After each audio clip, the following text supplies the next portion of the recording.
सबसे पहले बात इस वक्त की सबसे बड़ी खबर की, दक्षिणी ईरान के हॉर्मूज के साथ साथ देखिए इस वक्त जो तस्वीर बन रही है, हॉर्मोन्स की सभा का आयोजन किया गया है और दुश्मन ड्रोन का मलबा प्रदर्शित किया गया है। सभा में ईरानी सेना की ताकत का प्रदर्शन किया गया है बाकायदा, और ये ताकत, ये दमखम जो ईरान इस वक्त दिखा रहा है काउंटर अटैक को दिखाते हुए, दक्षिणी ईरान का ये इलाका, दक्षिणी ईरान, सदर्न ईरान में ये जो सभा की तस्वीर है, जो आयोजन हुआ है, उसमें किस तरीके के जो विजुअल्स है वो सामने आए। जल्दी से तस्वीरें आपके सामने रख देते हैं। आप देखिए यहाँ जो आयोजन हुआ, यहाँ पर भारी संख्या में, भारी तादाद में लोग आपको नजर आ रहे होंगे, भारी तादाद में लोग पहुंचे हुए थे और सभी के हाथों में आपको ये फ्लैग्स नजर आ रहे होंगे, ईरानी झंडे लेकर ये पहुंचे हुए थे। और खास तौर पर ये नारेबाजी, ये जनसैलाब भारी तौर पर जो पहुंचा हुआ है, ये अपने आप में बहुत बड़ी तस्वीर दिखाता है, ईरान के कॉन्फिडेंस को दिखाता है कि इतने होने के बावजूद भी, इस स्थिति में भी ईरान अभी पीछे नहीं है और कॉन्फिडेंस अभी नहीं खोया है, वो अभी भी तटस्थ है, पूरी तरीके से स्टेबल है और विश्वास इस बात का ईरान के भीतर है कि अभी भी जंग में वो पीछे नहीं हटे। अब जल्दी से तस्वीर आप देखिए, एक और तस्वीर ये देखिए, ये एक जीता जागता नमूना है और प्रमाण है जिसको लेकर चर्चा की जा रही कि आखिर क्या वो वजह रही जिसकी वजह से ईरान को घुटनों पर अमेरिका ला नहीं पाया। ये वही कॉन्फिडेंस है। अब देखिए यहाँ पर किस तरीके से प्रदर्शन किया जा रहा है, ये जो मलबा है, ये मलबा दिखाया गया और साफ तौर पर दिखाते हुए दुश्मन ड्रोन का मलबा दिखाने का प्रयास करने के साथ साथ कॉन्फिडेंस भी दिखाया गया है। इस सभा में ईरानी सेना के लोग भी शामिल हुए, ताकत दिखाया गया, दमखम दिखाया गया। एक बड़ी खबर इस बीच दर्शकों के लिए, ये बड़ी जानकारी जहां साझा कर ली, ईरान ने वॉर टाइम का वीडियो जारी किया है, बाकायदे वॉर टाइमिंग को लेकर की तस्वीर जारी की है और समतल क्षेत्र में बैलिस्टिक मिसाइल की जो तस्वीर है वो अब इसके जरिए जारी की गई है, दागी गई है, उसकी तस्वीर भी दिखाई गई है। ईरान ने अमेरिका, इजराइल को चेतावनी भी दी है।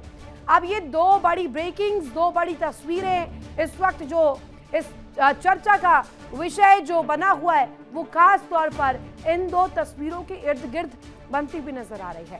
पहली तस्वीर जहां वो मलबा, वो जो ड्रोन को लेकर के लोगों के पहुंचने का सिलसिला, अब दक्षिणी ईरान में हॉर्मोन्स पे ये सभा का आयोजन होना, जिसमें कॉन्फिडेंस बाबुलंद देखा जाना ईरानियों का, ईरानी सेना का, वो अपने आप में दिलचस्प कड़ी खोलता है कि ईरान अभी भी तटस्थ है, स्टेबल है और अभी झुकने के लिए पूरी तरीके से तैयार नहीं है। कोई तस्वीर नहीं दिखा रहा है। अमेरिका चाहे जितनी कोशिश कर ले, जितनी ब्लॉकेट लगा ले, इस वक्त हालात और मंजर ये है कि सब कुछ ईरान के फेवर में काम कर रहा है। दूसरी तरफ समतल क्षेत्र में बैलिस्टिक मिसाइल को लेकर तस्वीर, ईरान ने अमेरिका, इजराइल को चेतावनी दी है, सीधे तौर पर अलर्ट किया है और चेतावनी देते हुए यहाँ इस बात को रखा है, वॉर टाइम का वीडियो जारी किया है।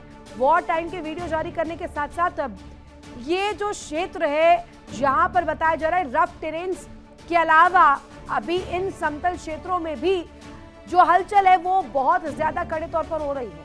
अब इस वीडियो को जारी करके सीधे सीधे ये संदेश देने का प्रयास किया जा रहा है कि अभी ईरान रुकने वाला नहीं है और बैलिस्टिक मिसाइलें जो दागी गई समतल क्षेत्र से, वो दमखम ईरान ने दिखा दिया। एक बड़ी खबर और इस बीच सामने आ रही है, ईरान ने ट्रंप के दावों की पोल खोली है। ट्रंप हर मोर्चे पर विफल रहे हैं, आईआरजीसी इस पक्ष में नजर आई, सत्ता परिवर्तन के प्रयास फेल हुए हैं, यूरेनियम पर कब्जे की कोशिश भी नाकाम हुई है, हॉर्मूज पर नियंत्रण की कोशिश फेल हुई है। अब ये सत्ता परिवर्तन, रजीम चेंज, इसका जो प्रयास डोनाल्ड ट्रंप कर रहे थे इसमें भी फेल हो गए। साथ ही हॉर्मूज पर नियंत्रण नहीं कर पा रहे हैं। इसके साथ ही यूरेनियम जो कि एनरिच्ड रखा हुआ है, इस बात का जिक्र कई दफा अमेरिका कर चुका है, डोनाल्ड ट्रंप कर चुके हैं, लेकिन वो संवर्धित यूरेनियम भी ले जा पाने में इस वक्त अमेरिका विफल रहा है। तो इस विफलता को पुरजोर तौर पर, पुरजोर तरीके से रखते हुए आईआरजीसी इस वक्त बताई जा रही है। यूरेनियम पर कब्जा की कोशिश भी नाकाम अमेरिका की हुई है और वो यूरेनियम अब भी ईरान का है, ये पक्ष इस वक्त रखा जा रहा है। ट्रंप हर मोर्चे पर विफल रहे हैं, सत्ता परिवर्तन के प्रयास फेल रहे हैं। जितनी कोशिश डोनाल्ड ट्रंप ने कर ली रजीम चेंज के लिए, वो हो नहीं पाया। आज भी मुस्तफा खामनेई इस वक्त पूरी तरीके से सत्ता संभाले बताए जा रहे हैं। एक बड़ी खबर और, ईरान तनाव को लेकर डोनाल्ड ट्रंप का बयान सामने आया। ईरान किसी भी कीमत पर समझौता चाहता है। ईरान के पास परमाणु हथियार नहीं हो सकते, कोई विमान, एंटी एयरक्राफ्ट या रेडार नहीं है। ईरान की मिसाइलें पूरी तरह तबाह हो चुकी है। लीजिए अब कॉन्ट्राडिक्टरी स्टेटमेंट्स जो है वो भी आ रहे हैं। एक तरफ ईरान दावा कर रहा है कि ट्रंप के दावे खोखले हैं, ट्रंप के दावे पूरी तरीके से बेबुनियाद हैं। IRGC का कॉल यह है कि ट्रंप हर मोर्चे पर घिर गए हैं, हर मोर्चे पर फेलियर साबित हुए हैं। सत्ता परिवर्तन वो करवा नहीं पाए, यूरेनियम एनरिच्ड वो ले जा नहीं पाए, और इसके साथ साथ अगर कहा जाए तो हॉर्मूज पर जो कंट्रोल है वो आज भी ईरान का है, हॉर्मूज पर भी नियंत्रण नहीं बना पाए। दूसरी तरफ आप देखिए बयानबाजी डोनाल्ड ट्रंप की। डोनाल्ड ट्रंप ये कह रहे कि ईरान बेकरार है अभी इस वक्त। अगर कहा जाए ईरान चाहता है हथियार रखना, परमाणु हथियार उनके पास हो ही नहीं सकते हैं। कोई विमान नहीं है, कोई एंटी एयरक्राफ्ट सिस्टम नहीं है, कोई रेडार सिस्टम नहीं है। ईरान की मिसाइलें पूरी तरीके से तबाह हो चुकी हैं, सफाया हो चुका है। लेकिन इस बीच ये जो कॉन्ट्राडिक्टरी स्टेटमेंट्स है, ये पूरी भूमिका इस युद्ध क्षेत्र में, इस जंगी मैदान में तय कर रहे हैं। क्या अमेरिका जंग हार गया है? बड़ा सवाल यही है। और क्या दुनिया की सबसे ताकतवर सेना के सुप्रीम कमांडर ने छोटे से मुल्क के घायल पड़े सुप्रीम लीडर के आगे सरेंडर कर दिया है? क्या सबसे शक्तिशाली देश अब कमजोर दिखने वाले राष्ट्र से पराजित हो गया है? ये सवाल यूं ही नहीं उठ रहे हैं, बल्कि एक ऐसी खबर आई है जो भले ही अरब जगत के साथ ही पूरी दुनिया के लिए राहत भरी हो, लेकिन अमेरिका के लिए, खासकर ट्रंप के लिए किसी बड़े सदमे से कम नहीं है। हालांकि इस बीच सवाल यह भी कि कहीं ये ट्रंप की कोई नई चाल तो नहीं है जिसके जरिए ये वॉर टैक्टिक्स के जरिए ईरान को झुकाने का प्रयास, ईरान को उलझाने का प्रयास डोनाल्ड ट्रंप कर रहे हो। हकीकत क्या है, ग्राउंड रियलिटी क्या है, एक खास रिपोर्ट हमने तैयार की है, दिखाते हैं आपको।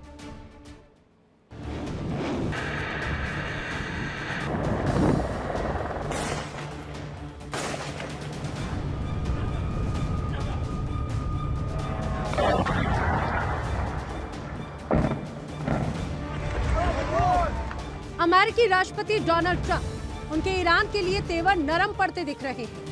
ईरान के युद्ध विराम उल्लंघन के बावजूद अमेरिका शांति समझौतों का प्रस्ताव भेज रहा है। करीब 40 दिनों के संघर्ष के बाद ईरान एक मजबूत शक्ति बनकर उभरा और अब ईरान की शर्तों पर ही समझौता होने के आसार नजर आते हैं। समझौतों को लेकर अमेरिका सरेंडर मोड में नजर आने लगा है, क्योंकि जहां ईरान एक तरफ लगातार युद्ध विराम का उल्लंघन कर रहा है, तो वहीं अमेरिका संधि प्रस्ताव लेकर ईरान का दरवाजा खटखटाने में लगा है।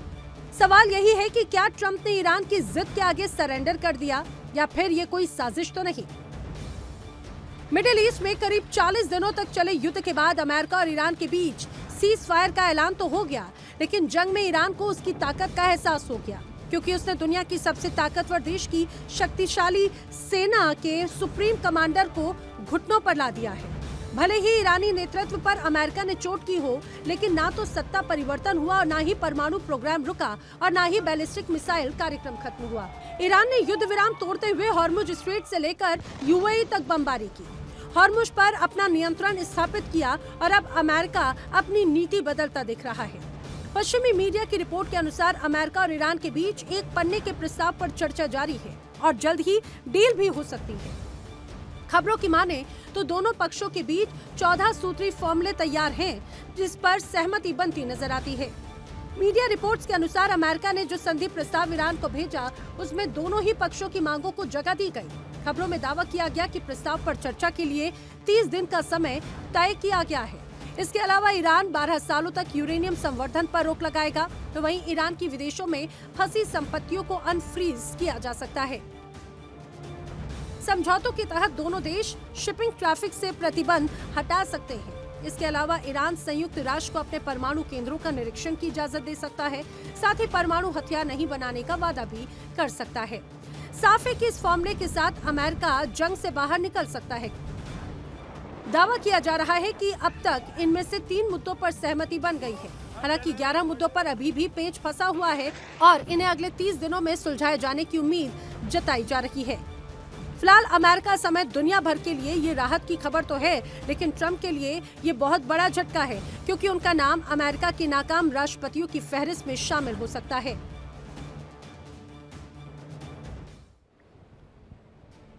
तो इन शर्तों पर तो बात नहीं बन पा रही है, लेकिन इसके साथ साथ रिपोर्ट्स जो दावा कर रही हैं वो और भी बड़े और दिलचस्प कड़ियों की ओर इशारा कर रहे हैं, जिसमें सबसे ऊपर पश्चिमी मीडिया की रिपोर्ट, जिसके मुताबिक अमेरिका और ईरान समझौते की ओर आगे बढ़ रहे हैं। अब आइए आपको बता दें कि उन मुद्दों के बारे में जिन पर दोनों देश चर्चा कर सकते हैं वो कौन कौन से मुद्दे जल्दी से आपके सामने रखते हैं, जिन पर नया प्रस्ताव, नया कॉम्प्रोमाइजल स्टेट और कहा जा रहा है कि पूरा समन्वय बन सकता है। सोर्स इसका है पश्चिमी मीडिया। अब प्रस्ताव पर चर्चा के लिए 30 दिन का समय, 30 दिन का वक्त एलोकेट किया जाए। साथ ही 12 साल तक यूरेनियम संवर्धन रोकेगा ईरान। 12 साल तक कोई यूरेनियम एनरिचमेंट नहीं होगा। विदेशों में मौजूद ईरानी फंड रिलीज किया जाएगा। जो ईरानी फंड फंसा हुआ है उसे वापस दिया जाएगा, रिलीज कर दिया जाएगा। हॉर्मूज की बात करें तो हॉर्मूज से रोक हटाएंगे अमेरिका और ईरान। यहाँ पर इस प्रस्ताव के तहत यहाँ पर यह दावा किया जा रहा है कि इसके तहत ही, इसी के आधार पर ही आगे इसकी पटकथा लिखी जाएगी कि दोनों के बीच समन्वय हो जाए। जिनेवा और इस्लामाबाद में इस को लेकर वार्ता हो सकती है। अब क्या सफल होगी ये वार्ता, ये बड़ा सवाल। सैन्य शिपिंग प्रतिबंध हटाएंगे दोनों देश, और साथ ही साथ आपको बता दें नए प्रस्ताव में शिपिंग प्रतिबंध को लेकर, इन सैंक्शंस को लेकर के भी रूपरेखा तय की जाएगी। अब चाहे सैन्य तौर पर हो, मिलिट्री एस्पेक्ट पर हो, या सीधे सीधे बूट्स ऑन ग्राउंड की तस्वीर दिखाना हो। यूएन को परमाणु केंद्रों की निरीक्षण की इजाजत देना, ईरान इधर पूरी तरीके से न्यूक्लियर पैमाने पर एक एक डिटेल रिपोर्ट अब यूएन को भी देना उसे अनिवार्य होगा। प्रस्ताव पर चर्चा के लिए 30 दिन का वक्त और 12 साल तक यूरेनियम एनरिचमेंट रोकना, विदेशों में मौजूद ईरानी फंड को रिलीज होना, हॉर्मूज से रोक हटाना अमेरिका ईरान दोनों की तरफ से, साथ ही जिनेवा और इस्लामाबाद में इसको लेकर वार्ता होना, जिसमें बात होगी कि मिलिट्री शिपिंग सैंक्शंस जो है वो कैसे दोनों देश हटाए। यूएन को परमाणु केंद्रों के निरीक्षण के लिए इजाजत दी जाए, परमिशन दी जाए कि ग्राउंड पर आकर चेक किए जाए, इन्वेस्टिगेट किया जाए, टाइम टू टाइम इस पर मेंटेनेंस की जो बात है वो भी देखी जाए। अब इन दावों के बीच सबसे ज्यादा दिलचस्प कड़ी उस हामी को लेकर है कि क्या अमेरिका ईरान दोनों एक पेज पर आ पाएंगे। अमेरिका और इजराइल ने जोर शोर से ईरान पर हमलों की शुरुआत की। उम्मीद की जा रही थी कि ईरान पर बहुत कम समय में जीत भी हासिल हो जाएगी, लेकिन ऐसा हुआ नहीं। ईरान ने ऐसा पलटवार किया कि अमेरिका, इजराइल और उनके मित्र देश दहशत में आ गए। देखिए इंडिया डेली 24/7 अब आपकी स्मार्ट टीवी पर। इंडिया डेली मौजूद है सभी डिजिटल प्लेटफॉर्म पर लाइव और लगातार। इंडिया डेली 24/7 हर दिन राष्ट्र को समर्पित।